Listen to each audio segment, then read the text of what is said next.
자, 그러면 문제를 같이 봅시다. 지지부진 막 이러고 있으니까. 자, 우선 5번 문제부터 세 별의 연주시차와 겉보기 등급이 주어졌다 라고 되어 있으면 당연히 우리가 거리를 한번 따져봐야 됩니다. 연주시차가 그냥 바로 주어진 거니까 나눌 필요는 없겠죠.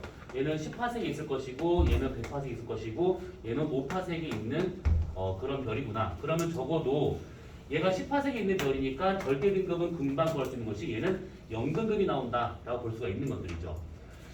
그러면 이거의 절대 등급은 얼마일까? 100파색에 있는 겉보기 등급 5등급의 절대 등급은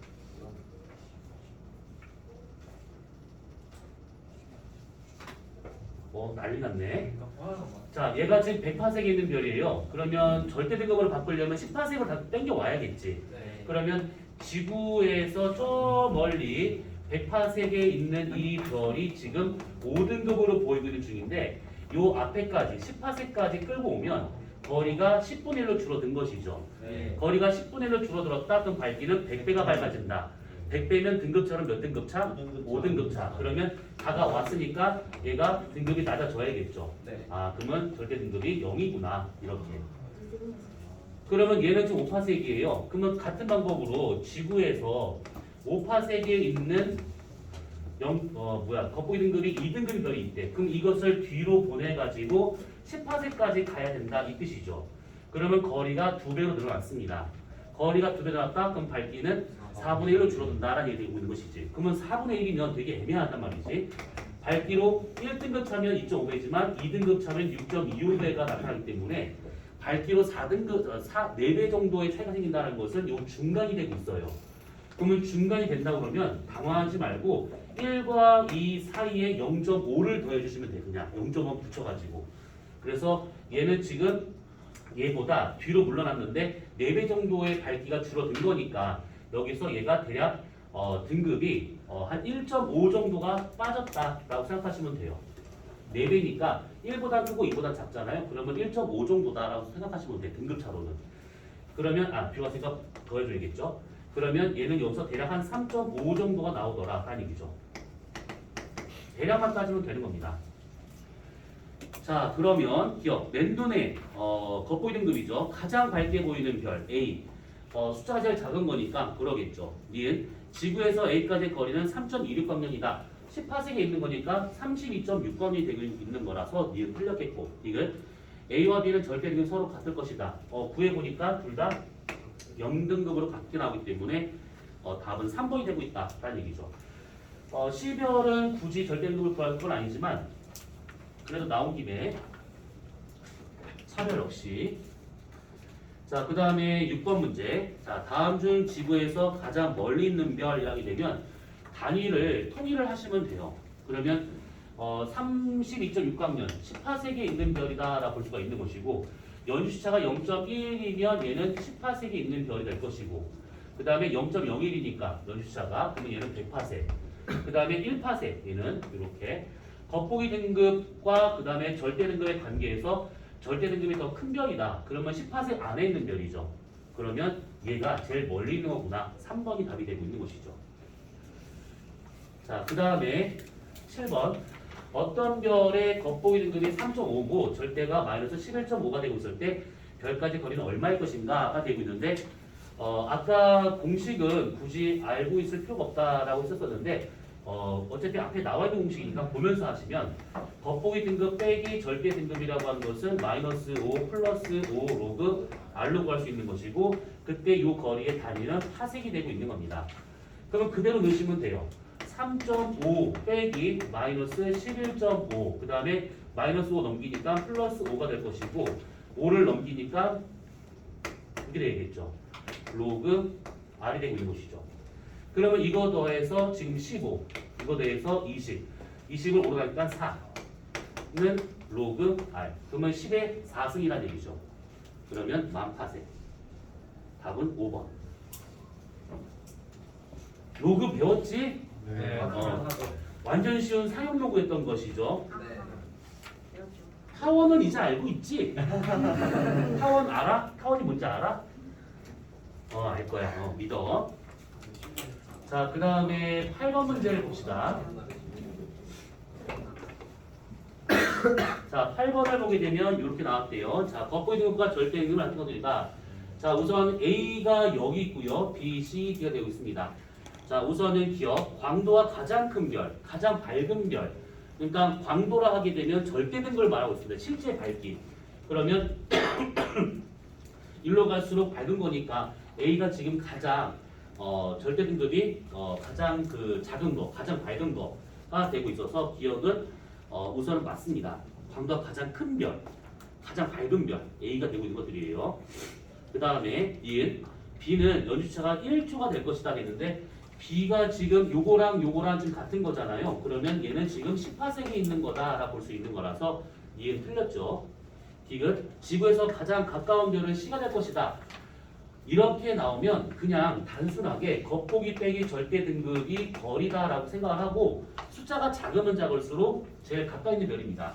그럼 얘는 A는 지금 3 빼기 0이니까 3이 나올 것이고 B는 2 빼기 2니까 0이 나올 것이고 그 다음에 D는 마이너스 1 빼기 마이너스 1이니까 마이너스 2가 나올 것이고 C는 0 빼기 4가 되니까 마이너스 4가 되는 거라서 C가 지금 제일 작은 수, 제일 가까이 있는 거구나가 되고 있는 겁니다. 그러면 답은 기억과 디귿이 되고 있는 것이죠. 혹시 저번에 있는 틀린 틀렸어요. 답은 3번.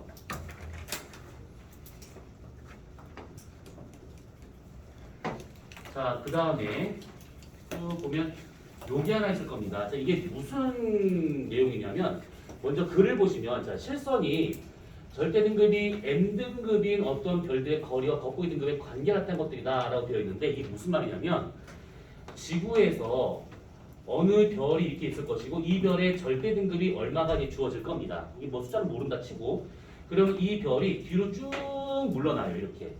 그러면 거리가 멀어지면서 이 별의 밝기가 변화가 되겠죠. 겉보기 밝기가. 밝기라고 하는 것은 거리 제곱의 반비라고 하는 요 관계를 생각하면 거리가 뒤로 밀어질수록 점점 얘는 더 어둡게 보이더라 이겁니다. 그래서 거리가 멀어질수록 겉보기 등급이 커지더라, 더 어두워지더라 이걸 말하고 있는 겁니다. 그러면 적어도 여기에서 제일 먼저 찾아야 할 것은 뭐냐면 18세기라고 하는 것을 생각해 보시면 돼요. 왜? 여기서 쓸 때가 겉보기 등급과 절대 등급이 같은 상태가 되고 있으니까 여기서 이 별의 겉보기 등급이 5가 나오니까 그럼 이 별의 절대 등급은 5 등급이 되겠구나 이렇게 알 수 있다는 얘기죠. 자, 그러면 기억 맞겠죠? 니은 연주 시차는 A가 B보다 클 것이다 되어 있는데 A와 같은 경우는 지금 5파색에 있는 별이고 B는 지금 15파색에 있는 별입니다. 그러면 연주 시차는 가까이 있는 별일수록 크게 나타나고 멀리 있는 별일수록 작게 나타나는 거기 때문에 연주 시차는 A가 더 크다라고 봐야겠죠. 그러면 니은 맞겠고요. 디귿 절대 등급은 A가 B보다 작을 것이다 됐는데 이거는 어떻게 비교할 수 있는 거냐면 A별이든 요별이든 상관없이 어차피 뒤로 물러나잖아요. 그러면 이것과 같은 패턴으로 이것이 이렇게 될 겁니다. 그렇죠? 거리 제곱의 반비라고 하는 밝기니까 B도 마찬가지로 이렇게 같은 패턴으로 이런 식의 겉보기 변화가 생긴다라고 봐야겠죠. 그렇다면 18색을 기준으로 봤을 때 A는 여기서 만들어질 것이고 B는 여기서 만나게 되더라라는 얘기죠. 그러면 A의 절대 등급은 대략 한 4등급 전후가 되고 있는 것이고 B는 절대 등급이 6등급 정도 되고 있으니까 A별의 절대 등급이 더 작겠구나 이렇게 판단할 수가 있는 겁니다. 더 밝다 이 얘기죠. 그러면 D는 맞으니까 답은 5번이 된다라는 뜻입니다. 그래프 이해되지 이거? 네. 자, 그 다음에 10번 문제를 봅시다. 자, 10번 문제 보면 글씨부터 너무 작아. 자, 거리하고 겉보기 절대 등급 연주 시차가 다 주어진 상태이고 여기서 옳지 않은 겁니다. 자, 1번 우리 눈에 그러면 겉보기 등급을 좀 묻는 것이죠. 가장 밝게 보이는 별 숫자 제일 작은 거 시리우스가 돼야겠죠. 맞고요. 2번 광도가 가장 큰 별 광도 절대 등급을 말하고 있는 것이고 그럼 여기서 광도가 제일 크다 제일 밝게 나타난다. 그러면 숫자가 제일 작은 게 가장 밝은 것이죠. 카펠라가 되고 있는 거 2번 맞고요. 3번 시리우스는 알타이르보다 실제로 약 2.5에서 밝을 것이다. 실제로란 말 나왔으니까 절대 등급을 비교해봐라 라는 겁니다. 그러면 시리우스는 1.3, 알타이르는 2.3. 등급으로 1등급 차, 밝기로는 2.5배 차. 그러면 맞겠죠. 4번 거리가 가까운 데일수록 연주차가 크다. 당연한 얘기죠. 5번 겉절이 값이 클수록 거리가 가깝다? 아니죠. 또 멀리 있는 겁니다. 답은 5번. 자, 그 다음에 11번 문제. 자, 변광성 A, B가 있는데 일정 범위 내에서 얘가 오르락내리락 하고 있습니다. 이런 식으로. 요거를 갖고 거기 12번에 나와 있는 그 그림 나를 보면서 따져보시면 돼요. 자, 변광성 A를 봤더니만 지금 1형 변광성 AB가 되고 있는 것인데 주기가 얘가 지금 더 길어요. A가 더 길고 B는 되게 짧습니다. 이것이. 그러면 12번에 나와 있는 그래프 나를 보시게 된다 그러면 이게 이렇게 나타나죠. 1형이 이렇게 있을 것인데 1A형이든 2형이든 간에 이런 식으로 나타나고 있다는 겁니다. 그러면 1과 2형 중에서 어차피 이거는 볼 필요가 없는 것이고 요것만 따져본다 치면 주기가 아까 말한 것처럼 하루를 기준으로 해서 더 커진다. 주기가 더 커진다. 그럼 예를 좀 보니까 여기서 여기까지가 대략 10에서 40까지니까 한 30일 정도의 주기가 되고 있고 얘는 지금 여기서 여기까지니까 대략 한 15일 정도의 주기를 갖고 있는 것이죠. 하루보다 우선 깁니다. 그러면 주기가 길어질수록 더 밝아지더라. 요 놈이죠. 자, 기억 A, B 모두 맥동 변광성이다. 그렇고요. 변광 주기는 A가 더 길다. 그렇고요. 광도는 A가 더 작다. 더 어둡냐를 물어본 것인데 주기가 길수록 더 밝은 별입니다. 12번의 나그래프를 보시면 그 답이 3번이죠. 그래서 자, 그 다음에 마지막 12번 문제. 자, 이렇게 되고 있습니다. 자, 종족 2형에 속하고 있는 것이래요. 여기 밑에 있는 거. 그럼 얘는 볼 필요가 없다는 얘기죠. 그 다음에 겉보기 등급 변화됩니다. 그러면 여기서 아까 말한 것처럼 주기를 먼저 구해봐요. 이거 20이야? 뭐요? 20이죠. 그러면 주기가 10일이 되고 있는 중이고, 그쵸? 그럼 여기서 10이 되고 있는 요게 10인가? 10일이라고 치면 쭉 이렇게 올려봐 이렇게요. 그러면 여기서 만나겠죠.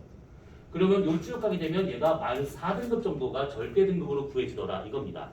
그 다음에 여기서 2형인데 2형이어서 마이너스 2가 절대인데 마이너스 미안해, 너 2형이구나. 2형 똥을 X처럼 왜 난 여기 했는 거지? 나같은 짓을 하면 안 돼요. 2형이나 그럼 마이너스 2등급 정도 나오고 있는 것이죠. 네. 그 다음에 겉보기 등급이 8 나오고 있으니까 8 빼기 마이너스 2. 그러면 거리 지수에 그냥 그대로 넣으시면 돼요. 그러면 더하기 5 나누기 5는 로그 R. 그러면 15, 3이죠. 그러면 1000파세. 자, 그러면 변광주기는 11 그렇네요. 절대는 마이너스 2등급 그렇네요. 거리는 100파세가 아니라 1000파세. 이렇게. 답은 3번.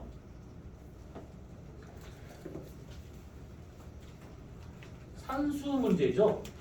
계산 문제를 해봤자 산수 문제인데 뭐 요렇게 정도만 하면 될 것 같아요. 자, 그러면 우리는 다시 본문으로 넘어와서 8페이지입니다.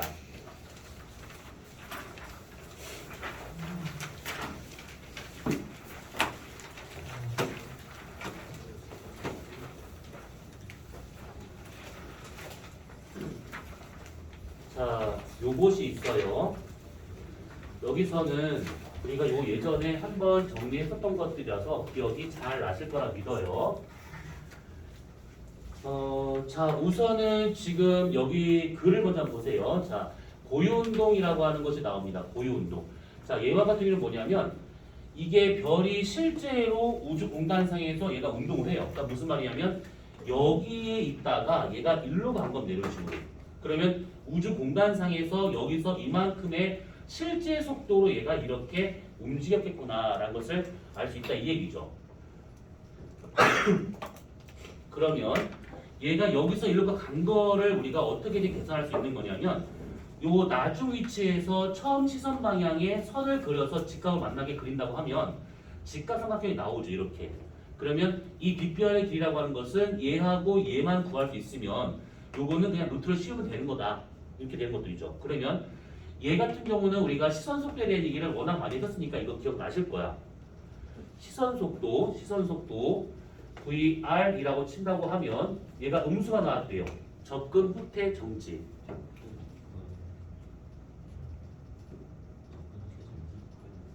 뭐 이 조용한 고요함은 뭐지?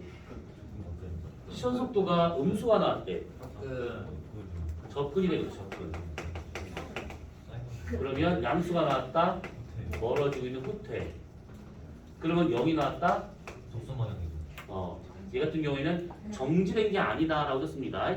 내가 보는 시선 방향에 대해 가지고 직각 방향으로 움직일 때만 이때 시선 속도가 0이 나온다 이겁니다. 그래서 시선 속도를 지금 따로 더 구할 거는 아닌 것 같고 그 밑에 지금 공식 나와 있는데 공식만 봐도 우선 알 수 있는 것들이고 접선 속도와 같은 경우도 실제 이제 이 속도를 구할 수 있는 것은 먼저 이 고유 운동이라고 하는 요 각을 먼저 알아야 됩니다. 각을. 그래서 얘와 같은 경우에는 각도기 때문에 1도, 2도, 3도 뭐 이런 식으로 그 각도를 표현해야 되는데 너무 작아. 그래서 아까 연두시차처럼 초로 표현합니다. 그리고 별이 실제 우주 공간에서 움직이면서 위치가 바뀐 거기 때문에 며칠, 몇 달 이런 식으로 짧은 시간은 안 되고 기본적으로 년 단위로 합니다. 년 단위. 그래서 여기 나와 있는 것처럼 1년에 몇 초인가 이것이 고유 운동의 단위가 되더라가 되고 있는 겁니다. 자, 그래서 이 고유 운동하고 그 다음에 별까지의 거리 R만 안다고 치면 지금 밑에 거기 나와 있는 것처럼 4.74 뮤 R로 구할 수가 있더라. 뭐를? 접선 속도를. 얘는 지금 구하는 공식이 상수를 곱하고 있는 것인데 우리가 이거를 막 들이대면서 막 뭐 할 거 아니에요 이거는요. 그냥 구할 수 있는 방법이 있구나 정도로만 알고 있으면 되는 겁니다. 자, 그러면 이렇게 시선 속도하고 접선 속도를 구한다. 그럼 여기 나와 있는 공식처럼 요거 제곱 더하기 요거 제곱에다가 루트만 씌우면 요놈이 나오더라 라는 얘기죠. 그래서 별의 실제 속도와 같은 또는 이것을 같은 말로 공간 속도라고 말하는데 이런 속도와 같은 것들은 이런 방법을 통해서 구할 수가 있는 겁니다. 이게. 자, 그러면 거기 8페이지에 나와 있는 내용들은 요걸 말하고 있는 것인데 어쨌든 간에 별이 우주 공간에서 움직인다? 그러면 저런 방법들이 있구나. 이게 막 다 알려고 노력하지 말고 그냥 이런 방법이 있다 정도로만 알고 있으면 되는 겁니다. 자, 그러면 거기 넘어가서 몇 문제가 없어요. 같이 한번 보도록 합시다. 자, 13번 문제. 자, 13번 문제 보시게 되면 여기 있을 겁니다.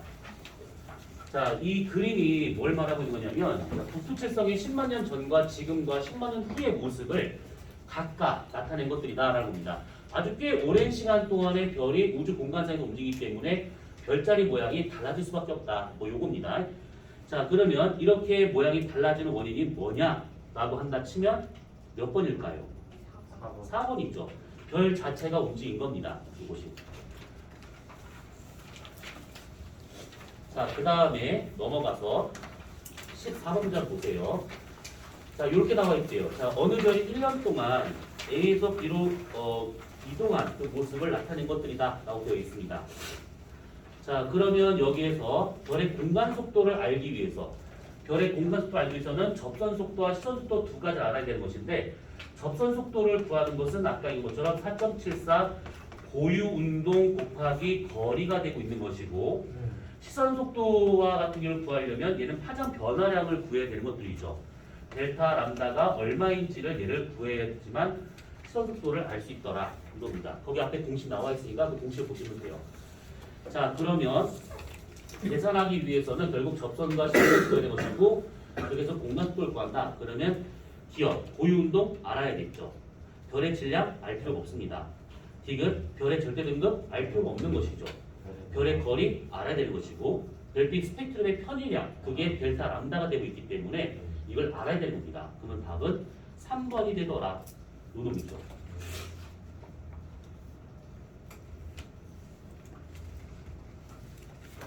자, 그 다음에 15번 문제. 자, 공간 운동을 각각 나타낸 것들이다 라고 되어 있습니다. 처음 위치하고 나중 위치하고를 잘 생각을 해보시면 돼. 자, 얘가 지금 A는 여기서 일로 왔습니다. 그러면 얘가 여기에서 일로 갔기 때문에 나중 위치에서 처음 시선 방향이 직각인 성분 하나만 내리면 돼요. 그러면 얘는 지금 A는 1로 갔다 나오시게 되면 요 놈이 접선 속도. 그 다음에 여기서 얘가 이렇게 지금 다가온 성분이 이쪽 방향이죠. 이렇게. 그럼 요것이 시선 속도. A의 시선 속도는 요거, 접선 속도는 요거. 그 다음에 여기 공간 속도가 되고 있는 것이죠. 그 다음에 요만큼의 각이 A의 고유 운동. B도 마찬가지입니다. 얘가 일로 간 거잖아요. 그러면 나중 위치에서 처음 위치로 직각인 선 하나 딱 내려오면 이런 식으로. 그러면 이때 여기서 일로 간 거니까 이쪽 방향이 이 B별의 접선 속도가 될 것이고 그 다음에 여기서 얘가 이만큼 뒤로 물러나는 효과가 발생하겠죠. 이게 B별의 시선 속도가 되고 있는 것이고 C도 마찬가지로 나중 위치에서 처음 위치로 이렇게 직각선을 내려본다. 그러면 요만큼이 C별의 접선 속도가 되고 그 다음에 여기서 이만큼 다가온 것만큼 되고 있으니까 요게 C별의 시선 속도가 되고 있다. 이렇게 따져보면 되는 겁니다. 자, 그러면 옳은 설명 1번 A는 적색편이 나타난다. 그 시선 속도가 음수면 그 접근이죠. 접근이라고 하는 것은 흡수선, 지금 그 16번에 나와 있을 것인데 흡수선이 접근할 때는 파장이 다 짧아지기 때문에 청색 쪽으로 얘가 이동을 합니다. 그래서 청색 편의 현상이 나타나게 되는 것이고 반대로 얘가 양수가 나온다. 그러니까 그 별이 나로부터 멀어진다. 그러면 파장이 길어지기 때문에 흡수선의 위치는 장파 쪽인 적색 쪽으로 편향을 해서 이동을 합니다. 그래서 적색편이다 이렇게 볼 수가 있는 것이죠. 그러면 1번 A가 적색편이냐? 그러니까 물러나고 있느냐, 후퇴하고 있느냐 지금 이걸 묻는 것인데 A별은 다가오는 중이죠. 그래서 1번 틀렸겠고 2번 접선 속도는 A가 가장 클 것이다 했는데 A가 요게 접선 속도고요. B는 이게 접선 속도고 C는 요만큼이 되고 있어요. 그러면 얘가 제일 긴 것이죠. 그러면 2번 틀렸겠고 3번 고유운동은 B가 가장 클 것이다 했는데 A는 이만큼이 고유운동이고 B는 이만큼이 되고 그 다음에 C는 여기서 이만큼이 되고 있으니까 고유운동값은 C가 가장 크다라고 볼 수가 있는 것이죠. 각도를 좀 묻는 거니까. 그 다음에 4번 공간 속도는 C가 가장 클 것이다. 지금 그 문제에 나와 있는 선의 길이 요거하고 요거하고 이게 다 공간 속도를 말하고 있는 것이죠. 그러면 B가 제일 긴 거니까 4번 틀렸겠고 5번 B의 시선 속도는 양수값이다. 후퇴하고 있는가를 말하고 있는 것인데 그렇죠. 그럼 답은 5번입니다. 자, 그 다음에 뭐요? 요놈. 자, 스펙트럼 상에서 이제 흡수선의 원래 위치. 비교 스펙트럼에 되어 있는 것이 요게 원래의 내가 보는 접선 방향으로 별이 움직일 때 거리 변화가 없어졌을 때 나타나고 있는 게 요 놈이죠. 근데 보니까 비교 스펙트럼 A를 보니까 요것보다 살짝 다 오른쪽으로 지금 치우쳐져 있는 상태입니다. 그러면 얘는 지금 적색 쪽으로 이동하고 있는 거니까 후퇴를 하고 있다가 되고 있는 것이죠. 그 다음에 B와 같은 경우는 요거랑 비교해 봤었을 때 다 왼쪽으로 치우친 상태입니다. 청색편이죠. 그러면 접근을 하고 있기 때문에 시선 속도는 음수가 나온다. 이렇게. 자, 그러면 기억 A는 흡수선이 적색 쪽으로 치우쳐 나타난다. 적색편이다. 맞죠? 이은 B는 지금부터 멀어지고 있다. 청색편이가 되고 있으니까 가까워지고 있다라는 뜻이고 디귿 시선 속도는 별 A가 B보다 클 것이다 되는데 시선 속도에서 얘가 음수, 얘가 양수예요. 그러면 양수니까 얘가 더 숫자가 크겠죠? 라고 생각할 텐데 그게 아니라 음수, 양수라는 것은 방향성을 의미하고 있는 겁니다. 그래서 얘가 절대값으로 본다. 다른 말로 누가 더 많이 편의가 되었는가, 움직였는가를 따져보게 되면 얘보다 얘가 일로 간 것보다는 요거에 비해서 얘가 일로 간 게 더 크죠. 그래서 B에서의 시선 속도가 더 크다라고 표현하는 겁니다. 이것이. 그러면 답은 1번이 돼야겠죠. 자, 17번 문제는 이거 암산으로 풀 수 있는 것이죠. 아까 어떻게 하다 보니까 이거 똑같네 숫자까지. 신기하네. 오, 씨. 0.06, 0.04, 0.05, 28세. 그렇죠.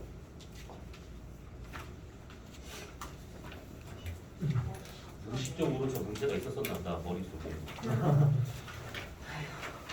자, 그 다음에 17페이지 봅시다.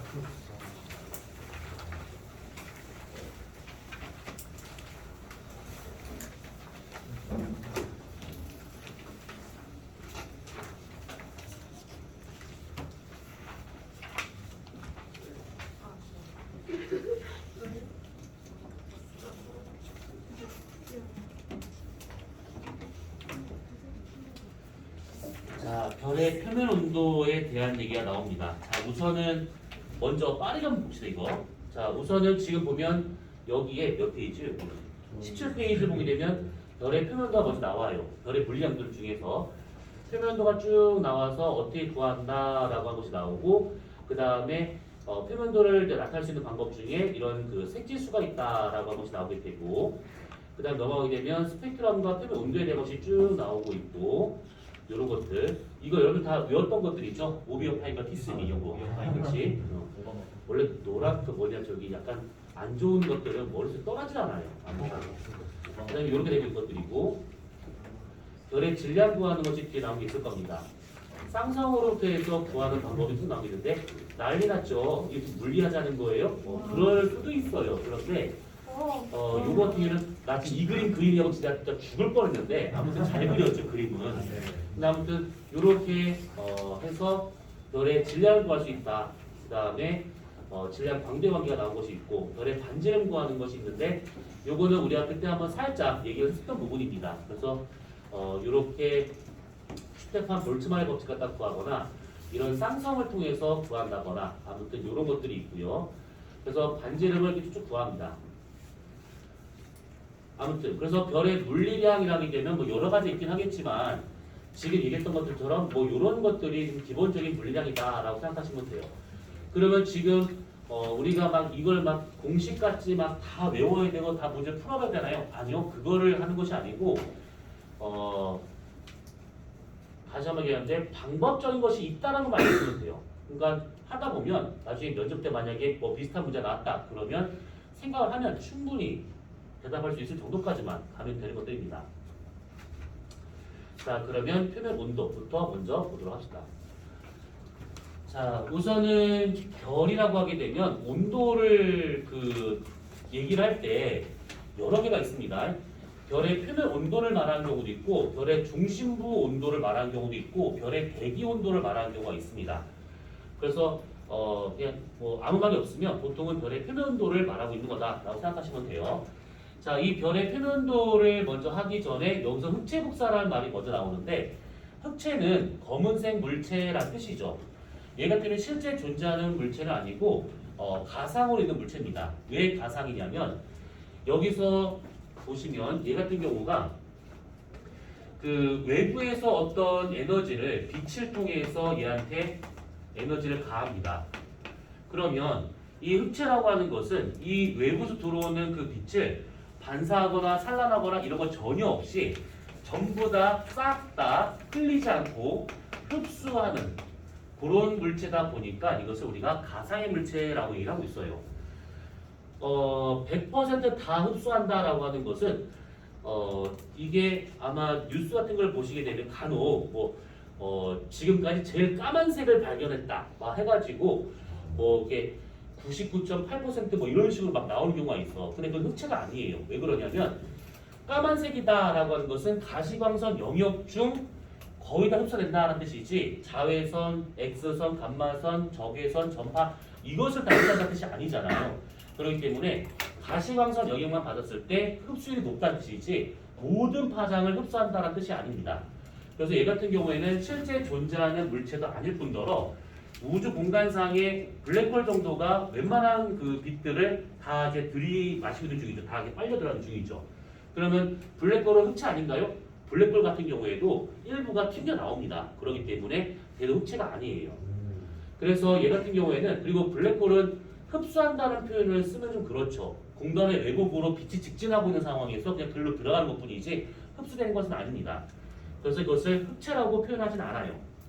아무튼 이 흑체라고 하는 가상의 물체를 갖고 우리가 몇 가지 이론을 볼 수가 있는 것이 밑에 나와 있는 빈의 변이 법칙. 니네 그 물리에서 일반 상대성 이론하고 특수 상대성 이론 배워본 적 있지? 어때? 하다 보니까 어때? 재미지지? 와 너무 재밌다. 그치 막 한참 하겠지 막 침 질질 흘려가면서 와씨 놀라운 신세계야 막 이러면서 막 그러면 일반 상대성 이론하고 특수 상대성 이론하고 어떤 게 더 어려웠어? 둘 다 어렵다 하지 말고 일반이 훨씬 더 어렵죠. 네.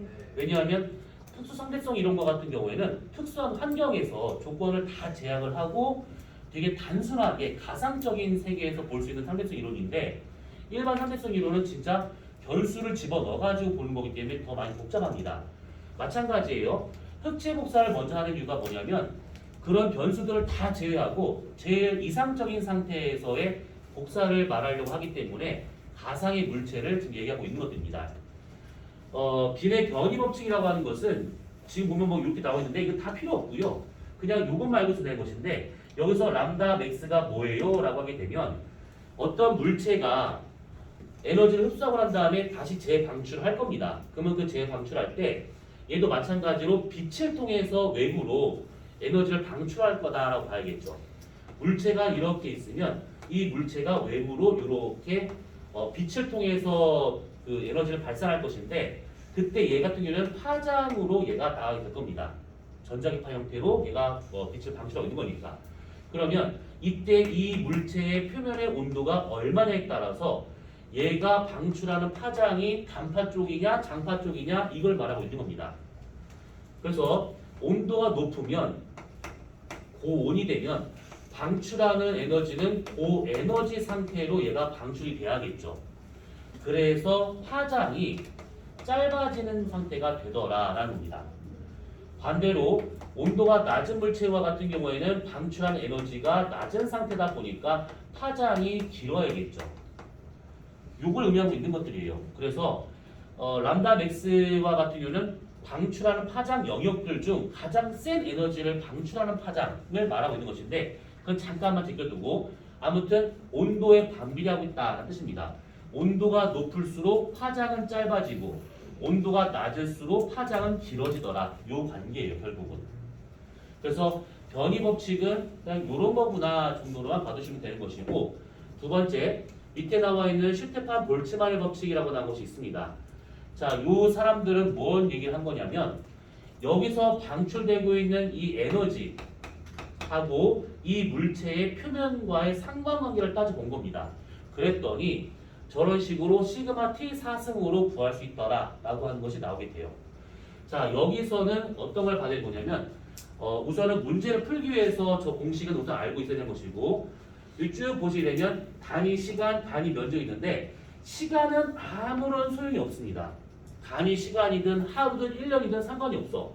왜 그러냐면 내가 만약에 형광등을 보는데 형광등을 길게 보고 있으니까 눈부셔 이러고 있어요. 근데 형광등을 이렇게 보고 말았어요. 그래도 어차피 형광등 밝기는 똑같아. 내가 1초를 보든 1시간을 보든 간에 어차피 똑같습니다. 그래서 시간은 중요하지 않고 면적이 중요하더라 라는 거예요. 면적. 내가 형광등 1개 볼 때와 형광등 100개 볼 때는 또 다르겠죠. 그래서 면적에 대한 단위 면적에 대한 방출량은 에너지량은 저렇게 시그마 T4승으로 구할 수 있다. 이렇게.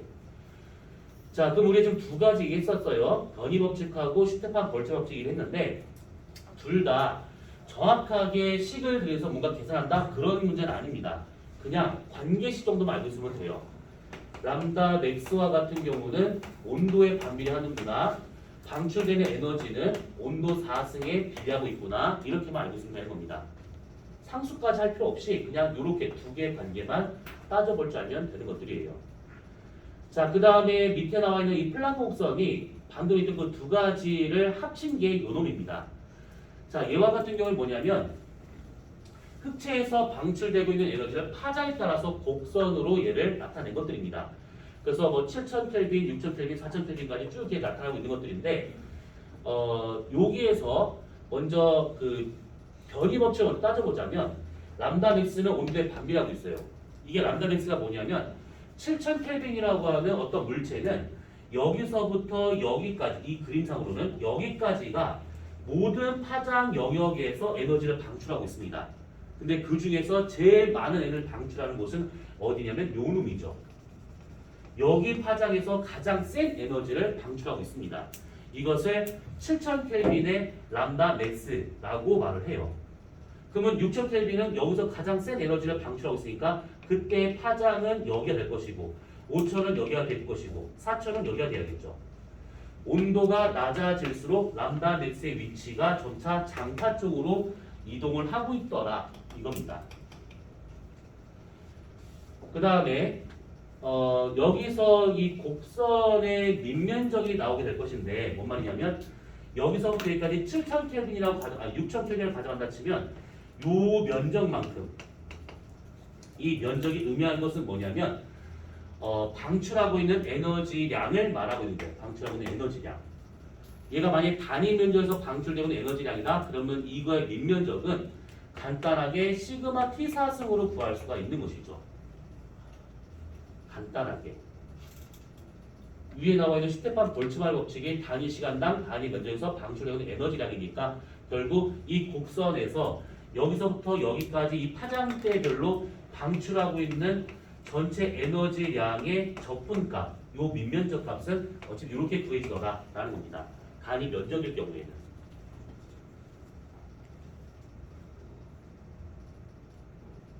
요렇게. 그러면 여기서 한 가지만 정리하고 끝내도록 합시다. 자, A별과 B별이 있대요. A별과 B별이 있습니다. 자, A별과 B별의 표면의 온도를 봤더니 A별은 6000 켈빈 정도가 나왔고 B별은 3000 켈빈 정도가 나왔대요. 이렇게. 자, 그렇다면 람다 맥스를 맞췄을 때 만약에 6000 켈빈이 1이었다. 예를 들어서 그러면 얘는 얼마가 나올까요?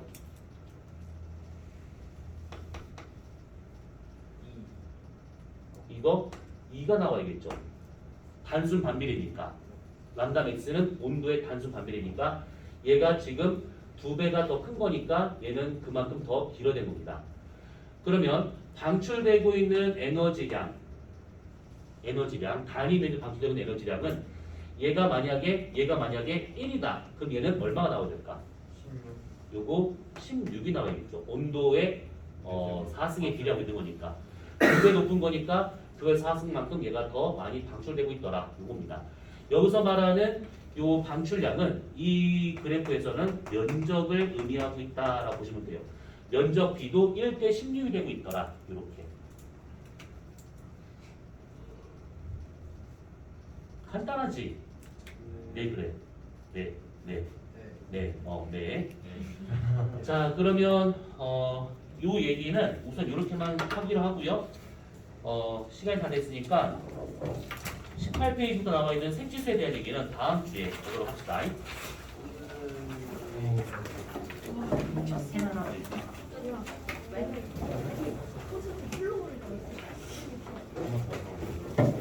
진짜 나 진짜 정말 알 거야.